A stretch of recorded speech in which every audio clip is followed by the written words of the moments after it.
मंत्र का जाप करता हुआ वह मनुष्य मृत्यु को प्राप्त होता है तो वह परम धाम को प्राप्त होता है। और ओम नमो भगवते वासुदेवाय इस द्वादश अक्षर मंत्र का जो जाप करता है ब्रह्म इत्यादि भी उसके ब्रह्म हत्या इत्यादि भी उसके बड़े बड़े पाप नाश हो जाते हैं। इस प्रकार से आज की कथा है कि यमदूत कहने लगा कि हे वैश्य, मनुष्य को सदैव शालिग्राम की शिला में तथा ब्रज या कीट गोमती चक्र में भगवान वासुदेव का पूजन करना चाहिए, क्योंकि सब पापों का नाश करने वाले, सब पुण्य को देने वाले तथा मुक्ति प्रदान करने वाले भगवान विष्णु इसमें निवास करते हैं। जो मनुष्य शालिग्राम की शिला या हरि चक्र में पूजन करता है वह अनेक मंत्रों का फल प्राप्त कर लेता है। जो फल देवताओं को निर्गुण ब्रह्म की उपासना में मिलता है वही फल मनुष्य को भगवान शालिग्राम की पूजन से प्राप्त होता है। हे मनुष्य, अत्यंत पापी, दुराचारी, अनाधिकारी भी शालिग्राम का पूजन करने से यमलोक को नहीं देखता। भगवान को लक्ष्मी जी के पास अथवा वैकुंठ में इतना आनंद नहीं आता जितना शालिग्राम की शिला या चक्र में निवास करने में आता। स्वर्ण कमल युक्त करोड़ों शिवलिंग की पूजन करने से इतना फल नहीं मिलता जितना भक्तिपूर्वक शालिग्राम की पूजन करने से मिलता है।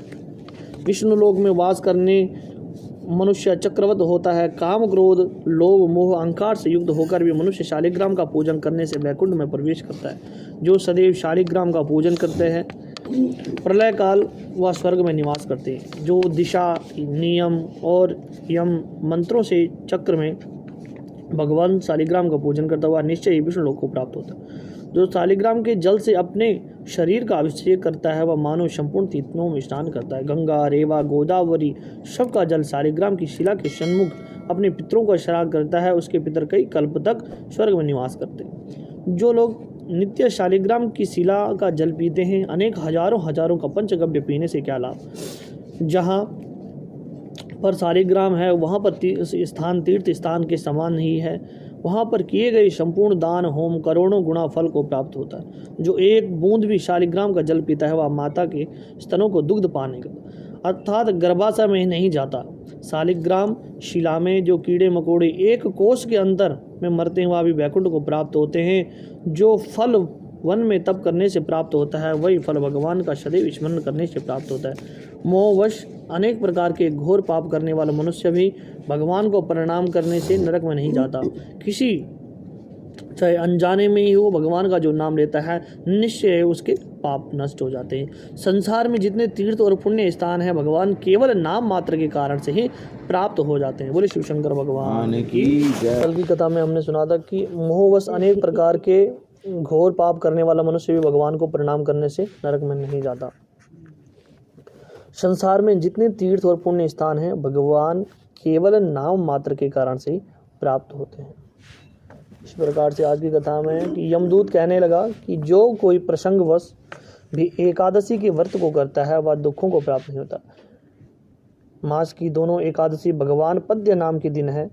जब तक मनुष्य इन दिनों में व्रत नहीं करता उसके शरीर में पाप बने रहते हैं। हजारों अश्वमेध सैकड़ों वाजपेयी यज्ञ एकादशी व्रत की 16वीं कला के बराबर भी नहीं। एकादशी के दिन व्रत करने से 11 इंद्रियों से किए हुए सब पाप नाश हो जाते हैं। गंगा, गया, काशी, पुष्कर, कुरुक्षेत्र, यमुना, चंद्रभागा कोई भी एकादशी के तुल्य नहीं है। इस दिन व्रत करके मनुष्य अनायास ही वैकुंठ लोक को प्राप्त होता है। एकादशी को व्रत और रात्रि को जागरण करने से माता पिता और स्त्री प्राप्त होता है। एकादशी को व्रत और रात्रि को जागरण करने से माता पिता और स्त्री के कुल की 10 पीढ़ियां उद्धार पाती है और वह पीताम्बरधारी होकर भगवान के निकट रहते हैं। बाल, युवा और वृद्ध सब तथा पापी भी व्रत करने से नरक में नहीं जाते। यमदूत कहते हैं कि हे वैश्या, मैं सूक्ष्म में तुमसे नरक से बचने का धर्म कहता हूँ। मन, कर्म, वचन, प्राणी मात्र का दोह न करना, इंद्रियों को वश में रखना, दान देना, भगवान की सेवा करना, नियम पूर्वक वर्णाश्रम धर्म का पालन करना, इन कर्मों के करने से मनुष्य नरक से बचता रहता है। स्वर्ग प्राप्त करने की इच्छा से मनुष्य गरीब भी हो तो भी जूता, छतरी, अन्न, दान, जल कुछ न कुछ दान देता रहे। दान देने वाला मनुष्य कभी यम की यातना को नहीं देखता तथा दीर्घायु और धनी होता है। बहुत कहने से ही क्या अधर्म से ही मनुष्य बुरी गति को प्राप्त होता है। मनुष्य सदैव धर्म के कार्यों से ही स्वर्ग को प्राप्त कर सकता है। इसीलिए बाल्यावस्था से ही धर्म के कार्यों का अभ्यास करना चाहिए। बोले शिव शंकर भगवान की।